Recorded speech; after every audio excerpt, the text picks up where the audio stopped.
A very good morning to all dear friends and family in Christ. For today's devotion, I would like to take this verse from Isaiah chapter 55, verse 13. Instead of thorn bushes will grow the juniper, and instead of briars, the myrtle will grow. Okay, so in this verse, we see four plants which are discussed. One is thorn bush, briar, myrtle, and juniper. Let's see a bit about characteristics of these plants and how it relates to our life. Firstly, about the thorn bushes and briars. What does these thorn bush illustrate? It means hurt. Like if you imagine you are carrying some thorn bush in your hand, you hurt yourself and you will also hurt somebody who's trying to help you or somebody closer to you. It means distance.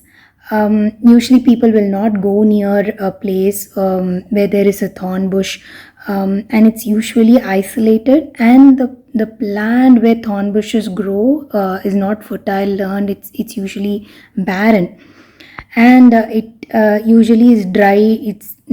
So this is a picture of a thorn bush. Okay, so if you have gone, if you have seen in the roadside, in southern parts of Tamil Nadu, we have these thorn bushes in the roadside. You all would have seen that.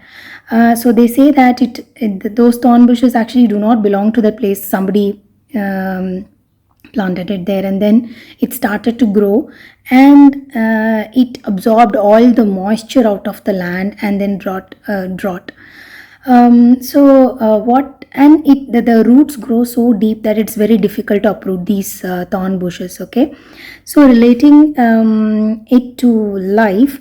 What do these thorn bushes denote is, let's see what Jesus said in the parable of sower when he was talking about the seeds which fall in the land where there are thorns.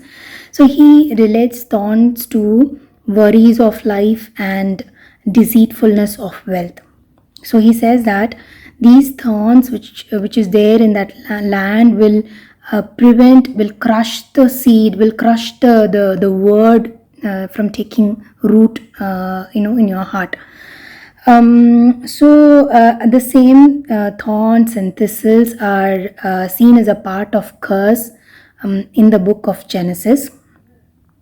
So from this, what we can see is that thorn bushes and briars, which means hurt, it you. If you think you are hurting yourself or you're hurting others around you, it could be a feeling of loneliness or a feeling of being distant from God. All of these means you are harboring or carrying thorn bushes and briars in your heart. So let's come back to this verse again. It says, he turns. Instead of thorn bushes will grow the juniper, and instead of briars the myrtle will grow. So what do these two plants, juniper and myrtles, denote? Okay, so juniper is actually a beautiful shrub. It gives blueberry kind of fruits. It seems it's very delicious, and it's medicinal.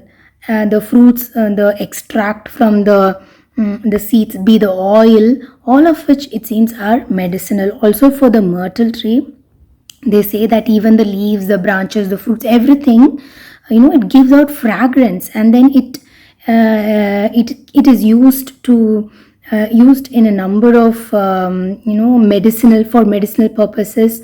So what I could think of is that God turns something which hurts into something which heals. So thorn bushes is something which denotes hurt, and then the myrtle and the juniper denotes something which heals. Okay, so how do you know? How can you access this? How can this happen? So if you see the first verse in the same chapter, it says, "Come, all who are thirsty, come to me." So there is a grand invitation there. God calls us all. We all have the invite. So he says, you come. If you're thirsty, you come. If you're poor, you come. So we all have that invite to this, great exchange offer. So you can take your worries, your whatever hurts that you're carrying in your heart. You just have to avail your redeem your offer by giving it and then taking the healing, taking the the plants that can bring healing to others, that can bring love to others. Okay, so this is not a one day one time phenomenon. It happens every day, every day sometime, or every moment we might get hurt. So it should be a daily habitual thing that you cast your cares on him, and every time go to him whenever you're thirsty, and then we can avail the offer that he turns everything into joy. Your hurt, he turns it into joy.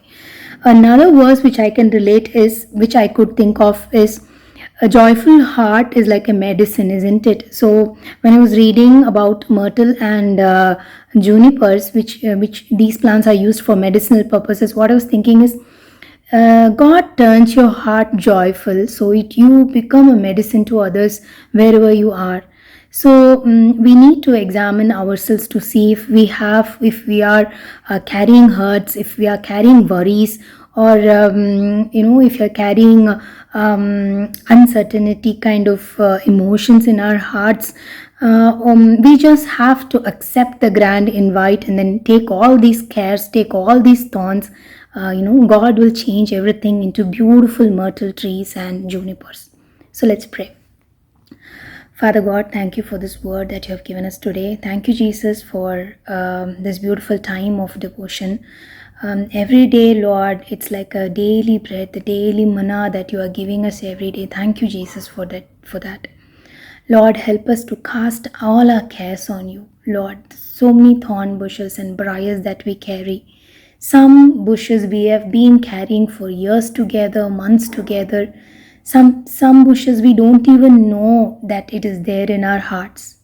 Lord, we draw near to you. We come near to you. Yes, we are thirsty, Lord. Lord, we want you to change all of it, to take all of it, and then let there be junipers in our hearts. Let there be beautiful myrtle trees in our hearts. Let us be helpful to others.